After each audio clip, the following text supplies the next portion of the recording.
Assalamualaikum teman-teman, kami dari kelompok keragaman budaya adat Sunda, aku Ligar. Saya Dika. Dan saya sendiri, Niko. Jawa Barat adalah salah satu provinsi yang ada di Pulau Jawa, berbatasan dengan Banten dan DKI Jakarta di bagian barat, Laut Jawa di bagian utara, Jawa Tengah di bagian timur, dan Samudra Hindia di bagian selatan. Terdiri dari 18 kabupaten dan 9 kota dengan Bandung sebagai ibu kota provinsinya. Termasuk provinsi cuaca yang dingin, dipenuhi pegunungan dan lereng-lereng bukit. Apalagi di musim kemarau, Jawa Barat akan terasa jadi dingin, apalagi di wilayah ketinggian seperti Ciwidey dan Lembang. Nah guys, umumnya suku Banten merupakan subetnik dari suku Sunda yang mayoritasnya menggunakan dialek dari bahasa Sunda yang disebut sebagai Sunda Banten dalam kesehariannya. Kenapa sih Banten terpisah dari Pulau Jawa Barat? Karena secara kebudayaan sudah berbeda dan administrasi pemerintahan Bandung ke Serang sangat jauh ketimbang Bandung ke Cirebon. Karena secara lahan, Banten ini sangat luas membentang dari ujung Kulon, Serang sampai Tangerang yang berbatasan dengan Jakarta. Maka dari itu pada tahun 2000, Banten menjadi provinsi sendiri, pisah dari Provinsi Jawa Barat. Emah, ripah, repeh, rapih. Berarti subur makmur, cukup sandang dan pangan, rukun, damai, aman, dan sentosa. Semboyan yang memang sepertinya menggambarkan topografi dan demografi Jawa Barat.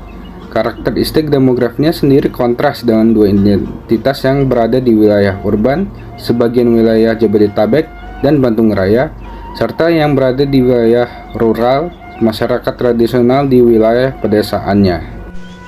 Penduduk yang dikatakan asli Jawa Barat adalah orang Sunda yang tidak terima disamakan dengan orang Jawa. Padahal provinsi ini sendiri berada di Pulau Jawa.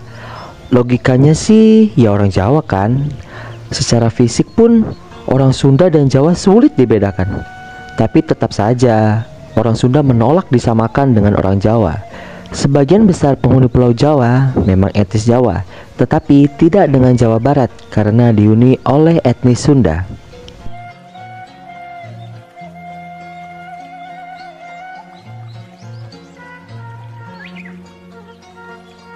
Di sini kami akan menjelaskan tentang rumah adat khas Sunda. Rumah adat khas Sunda ini adalah salah satu dari sekian banyaknya rumah adat yang ada di Indonesia. Rumah adat Sunda sendiri biasanya terkenal akan kesederhanaan dan memiliki nilai estetika yang tinggi. Selain itu juga, rumah adat sendiri ini identik dengan rumah yang berbahan dasar dari bambu dan kayu. Nah, untuk membahasnya lebih lanjut, berikut adalah beberapa rumah adat Sunda.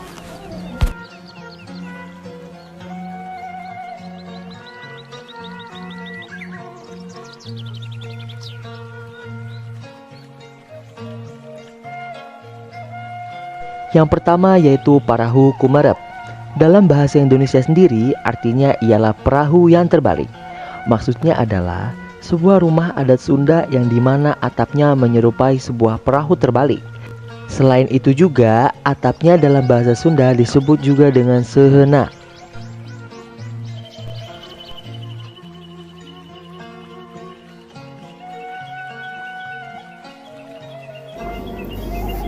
Yang kedua, suhunan Jalapong. Berbeda dengan yang sebelumnya, jika pada perahu Kumarep menyerupai sebuah perahu yang terbalik, pada suhunan Jalapong ini, atap atau suhunannya memiliki ukuran yang panjang, makanya disebut dengan suhunan Jalapong, yang dimana jika diartikan suhunannya berarti atap dan Jalapong adalah panjangnya.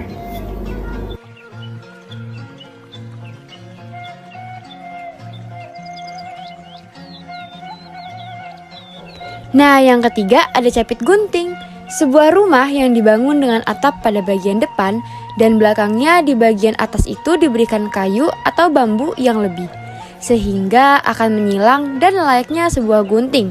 Maka dari itu, rumah Sunda ini bernama Capit Gunting.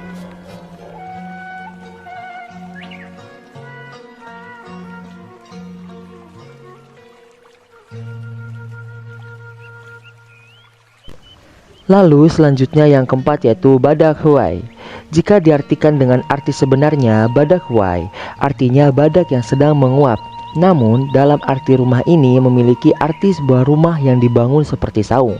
Namun, pada bagian atas depannya disambung dengan atap lainnya, sehingga dilihat dari sudut lain akan nampak seperti badak yang sedang menguap.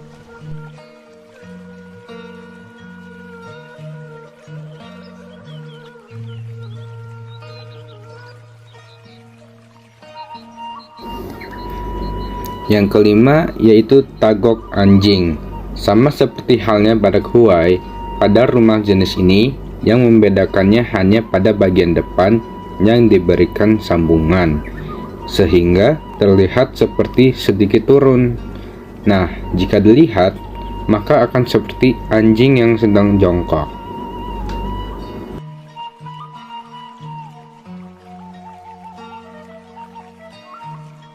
Dan yang keenam atau yang terakhir ada jula ngapak. Bangunan yang bagian atas sisi kiri sedikit melebar ke samping. Selain itu juga ada yang menyebut dengan sorondo gaplok. Nah, rumah ini dengan suhunan atau atap sejenis ini biasanya banyak digunakan oleh orang-orang Sunda.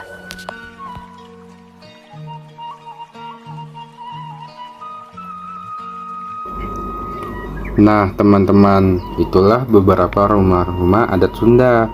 Dari berbagai jenis di atas, dapat ditarik kesimpulan bahwa dari berbagai jenis rumah yang berbeda-beda tidak menurunkan rasa kekeluargaan yang erat antara orang Sunda yang satu dengan yang lainnya.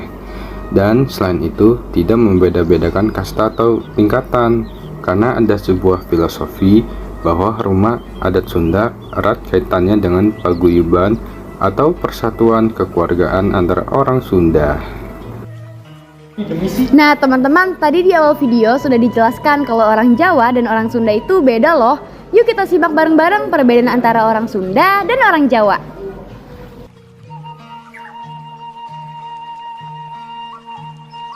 Akhir kata di Jawa didominasi dengan vokal O, sedangkan Sunda didominasi dengan vokal A. Oh iya, orang Sunda juga nggak mengenal huruf F atau V, karena dalam aksaranya yang disebut dengan kanganga yang ada hanya huruf P. Maka wajar saja untuk pelafalan kata yang ada huruf F-nya akan diganti sama P. Seperti provinsi jadi propinsi, karena emang tidak terlatih menyebutkan huruf F atau V.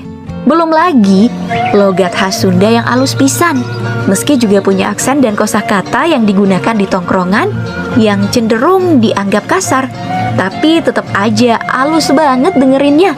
Bahkan saat marah pun orang Sunda terdengar sedang bersenandung. Ya Allah, lila amat teka panggih. Nya, terakhir pas lulusan SMP. Oh nya. Oke teman-teman, itu saja yang kami sampaikan. Mohon maaf apabila ada kata-kata yang tidak berkenan di hati. Kepada Allah kami mohon ampun. Kami akhiri. Wassalamualaikum warahmatullahi wabarakatuh.